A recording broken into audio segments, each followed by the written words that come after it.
Olá, estamos no ar com o CB Poder em todas as plataformas digitais, TV, podcast e redes sociais. Eu sou Mariana Machado e você tem voz ativa em nossos debates participando das lives do Correio no Facebook, Twitter ou YouTube. Lembrando que o programa é uma realização do Correio Brasiliense e da TV Brasília. Aqui no estúdio, o presidente da Câmara de Dirigentes Lojistas do Distrito Federal, a CDL-DF, José Carlos Magalhães Pinto. Olá, seja muito bem-vindo, obrigada pela sua participação. Bom, eu queria começar então perguntando sobre o balanço do ano, para os lojistas. A gente teve um ano bastante atípico, presidente? Então, como é que foi para os lojistas 2020? Foi um ano positivo, negativo? Primeiro, começamos o ano com uma grande esperança.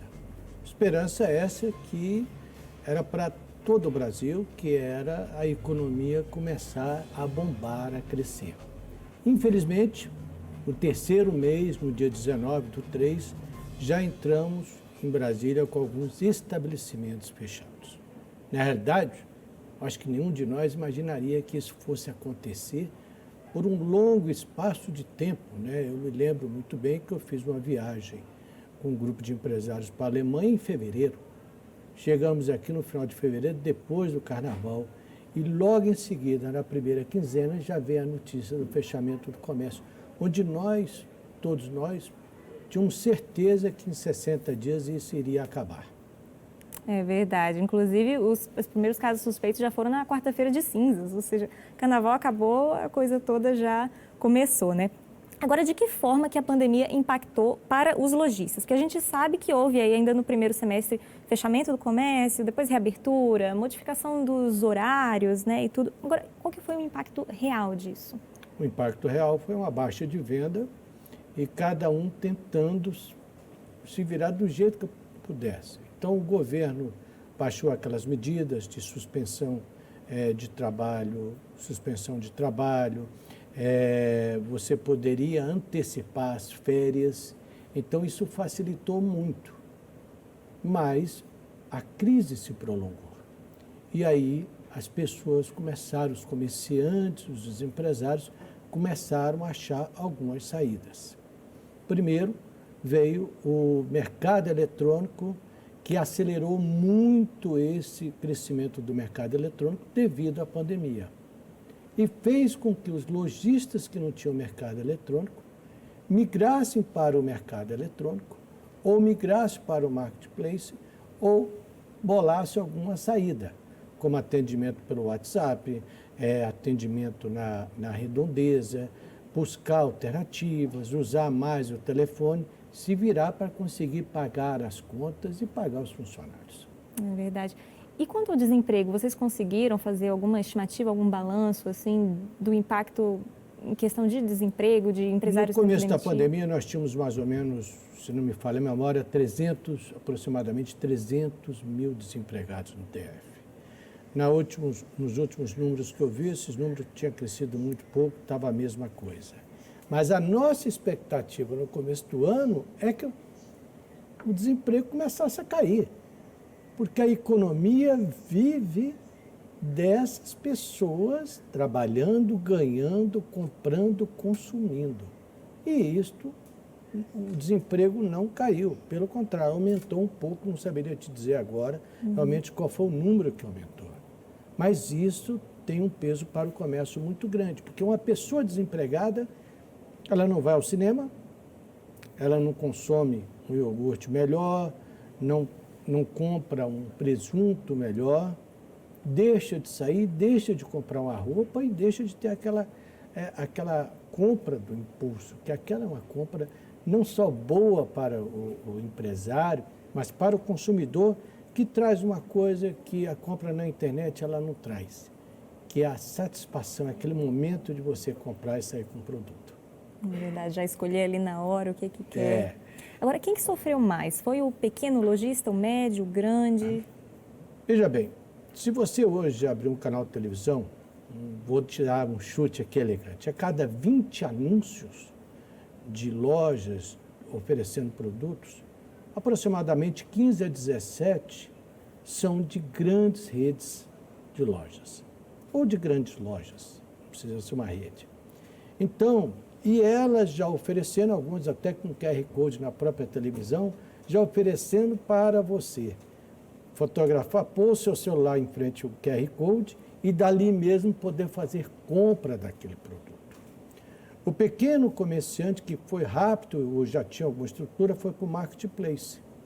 Mas aí ele vê a margem dele caindo, porque ele tem que deixar, é natural, uma parte com o operador, que são esses marketplaces.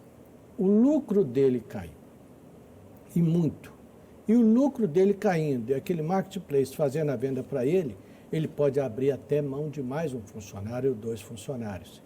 Isso faz ele pensar, será que compensa eu continuar com a loja? Será que compensa eu continuar no esforço todo ou vou pôr tudo lá? Só que nós temos que ter um cuidado. As empresas do simples, esses pequenos comerciantes, são os que mais empregam. E se nós matarmos esses pequenos comerciantes, nós estamos matando o emprego. E aí vem muito bem aquela frase que todas as entidades fizeram dessa frase uma frase que era conjunta, né? Compre do pequeno. Porque nós sabemos, se não comprar do pequeno, a loja fecha. E a loja fechando, tem mais desempregados. E os grandes marketplaces, é natural, a logística deles é maravilhosa.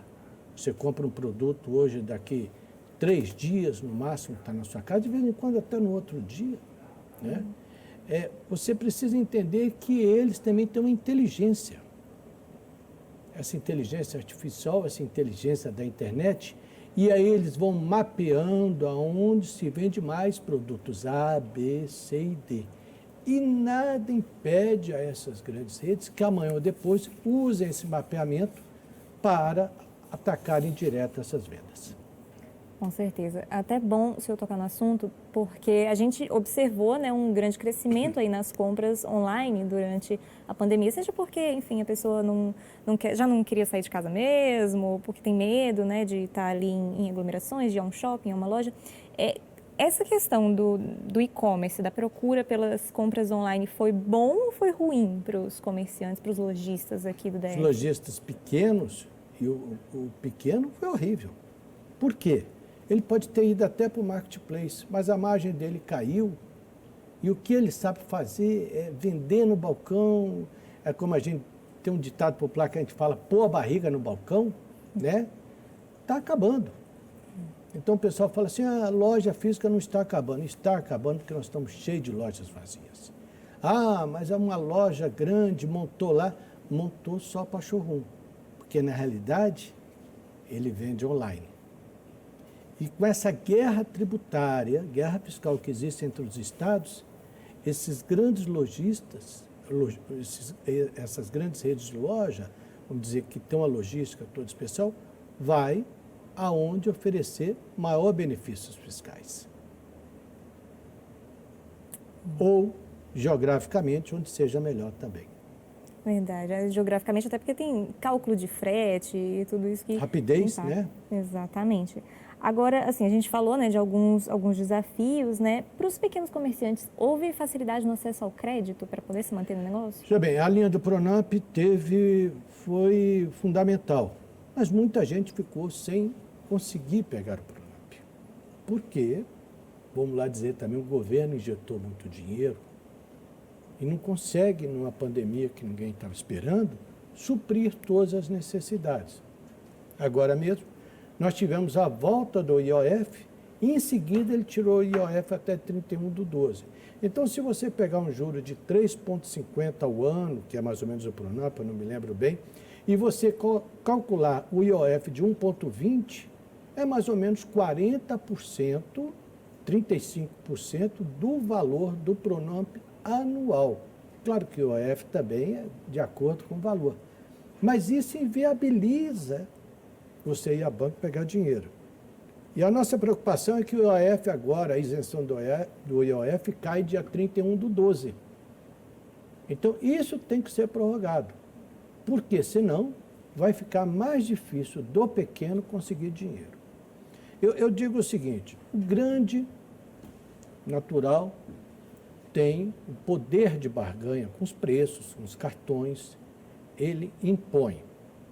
e ele tem a saída tributária dentro da lei. O pequeno é imposto para ele taxas e condições, e ele tem que trabalhar para sobreviver. Então, se nós calcularmos o IOF, se voltar do dia 1º de janeiro de 2021, vai ser inviável o pequeno pegar o dinheiro, porque significa, em cima de uma taxa de do Pronamp, 40% de aumento da taxa de juros, que inviabiliza. Ou seja, as expectativas não são boas, então, para o pequeno comerciante. Se não houver uma nova injeção de dinheiro, se não houver uma extensão do auxílio emergencial, que acaba agora, e se houver a volta do IOF, isso vai prejudicar muito o comércio. Caramba. Agora, houve diálogo entre a Câmara e o governo? O governador se mostrou acessível durante todo esse processo de pandemia? Tem se mostrado acessível para dialogar, propor novas alternativas? Olha, o Fórum do Setor Produtivo, que é composto por várias entidades, a FIBRA, a FEComércio, a FENATAC, a Federação da Agricultura e a FACIR, Federação de Associações Comerciais, desculpa se eu esqueci alguém, e a CDL, né? Teve muito diálogo com o governo.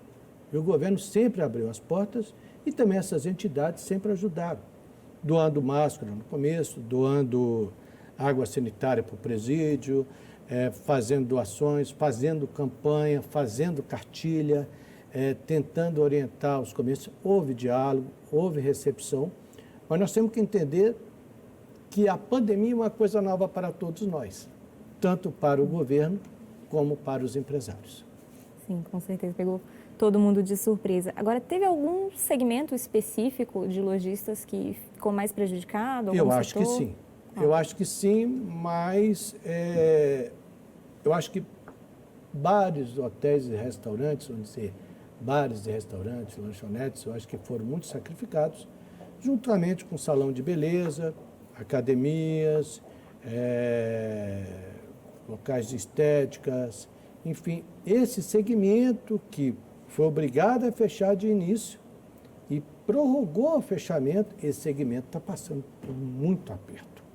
Ah, mas eu passei em um local, o bar estava cheio. Mas se você andar bem na cidade, você verá que muitos restaurantes não estão cheios. E se você considerar um número de mesas e assentos que tinha antes da pandemia e colocar agora, você vai ver que estão passando muito aperto. Então, esses setores foram muito sacrificados. Foi realmente, assim, difícil, está sendo difícil para eles. É verdade. Teve restaurante que com esse negócio de afastar as mesas acabou reduzindo 40% da capacidade de público, né? Agora, fim de ano, né, é uma época que tradicionalmente é muito boa para o comércio, né? A gente tem em novembro aí a Black Friday, ou Black Week, Black Month, e agora em dezembro já o Natal, as festas de fim de ano e tudo mais. Quais que são as expectativas aí para o movimento do comércio? Olha, a Confederação Nacional do Dirigente Logista, a qual eu sou vice, representando Brasília, ela teve uma pesquisa antes que tinha um indicativo de 26% de aumento na venda da Black Friday, né? E isso se concretizou, nós tivemos um aumento a nível Brasil de 24%, quer seja de loja física ou quer seja do e-commerce, né? Claro que o e-commerce cresceu muito mais, eu não tenho os números do crescimento do mercado só do e-commerce, eu tenho do total, que foi 24%, saiu até num grande jornal de circulação no país, um jornal especializado em economia. Quando a Black Friday vai bem, o Natal cai. Isto é automático. Só que esse ano a gente tinha uma esperança que o Natal fosse melhor ainda, porque a gente só estava com notícias positivas. E aí, de repente, cai a segunda onda. Mas, ao mesmo tempo, vem a vacina, a esperança da vacina. Então, eu não vou falar para você se o Natal vai crescer ou vai diminuir. Por quê? Isso pode mudar da noite para o dia. A vacina dá resultado, as notícias melhoram. E aí pode mudar. É verdade. Assim, a FEComércio, né, está fazendo uma previsão aí de crescimento de 2,2% nas vendas de Natal. Pode ser que eles estejam sendo otimistas ou não? Eu acho que em números locais aqui, Brasília é um pouco diferente do país, porque tem todos os pagamentos dos funcionários federais e estaduais estão em dia. Então, pode-se concretizar esse 2%, que seria ótimo. Mas eu acho que nós deveremos esperar o andar da carruagem para falar se nós vamos melhorar. Acho que isso vai ser nos 49 minutos do segundo tempo. A gente estava falando um pouco sobre as expectativas aí para o fim do ano, as compras de Natal, se vai ter crescimento, se não vai, né? Agora, uma questão que sempre movimenta bastante o comércio é a brincadeira do amigo oculto. A Confederação Nacional, né, de Dirigentes Lojistas fez um levantamento sobre a brincadeira, né, e concluiu que a previsão é de que os presentes movimentem cerca de 5,6 bilhões no país. Tem algum levantamento desse tipo no DF? Não temos nenhum levantamento no DF, porque isso é feito a nível nacional, mas como eu falei antes, né, isso, cada estado tem a sua proporção. O amigo oculto, claro, este ano vai aumentar, né, porque as pessoas estão com medo de perder o emprego, algumas já perderam e outras estão com dificuldades.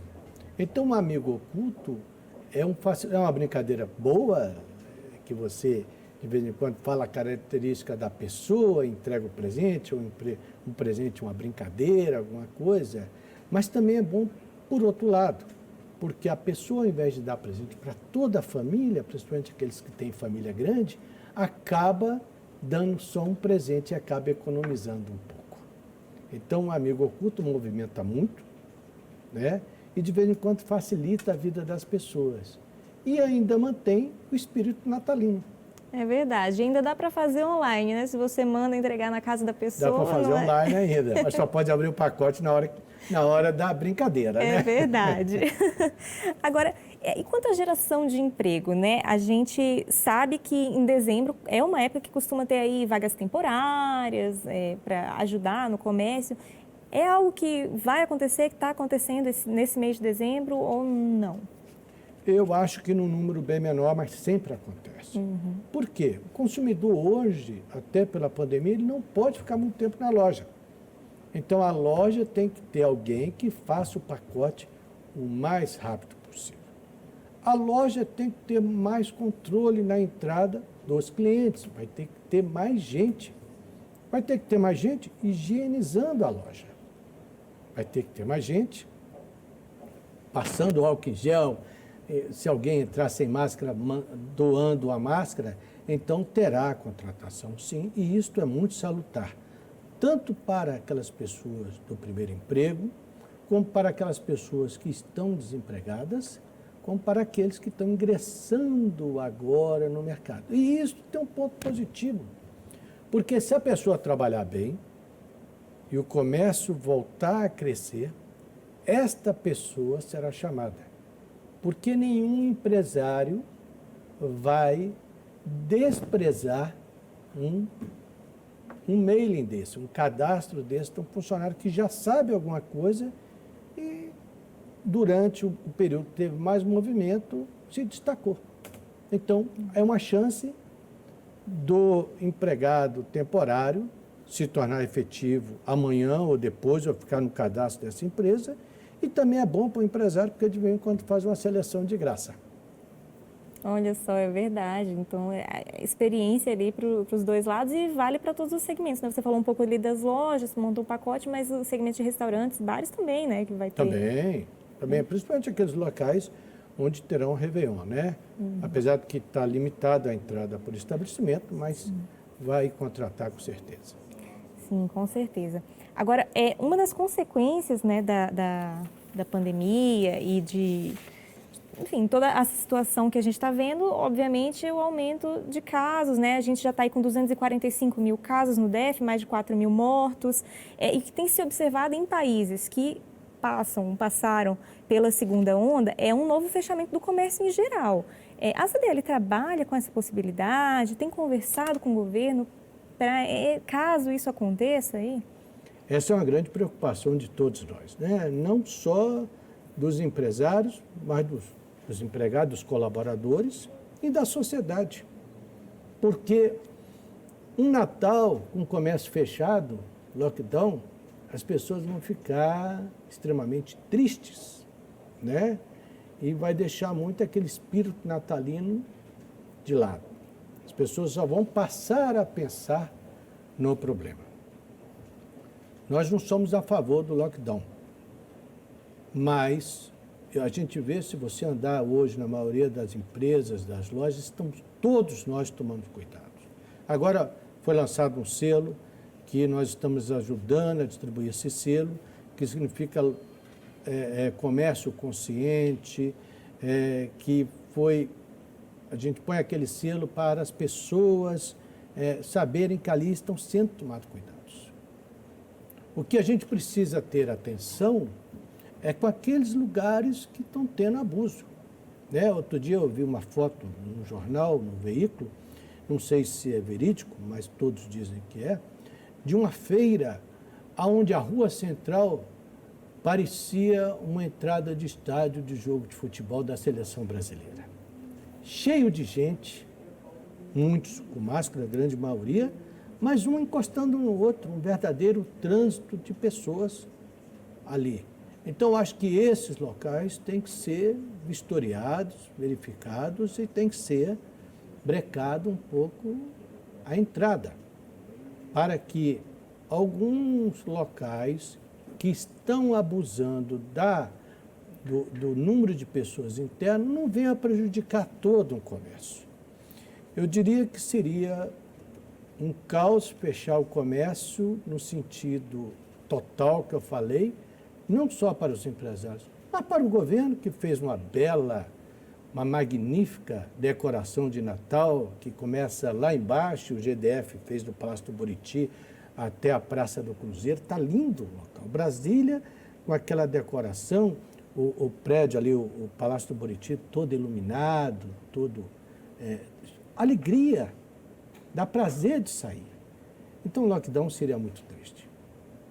Pois é. E essa questão que você falou de fiscalização, vocês incentivam os órgãos a fazer a fiscalização? Vocês mesmos fazem algum tipo de ação para checar se estão cumprindo, os estabelecimentos estão cumprindo os protocolos? Nós temos distribuído esses selos, que foi feito, a distribuição é difícil, né? A gente só pode distribuir para aqueles que a gente tem a certeza que eles são conscientes, mas eu acho que a fiscalização tem que ficar a cargo do governo. Nós não temos esse poder, né?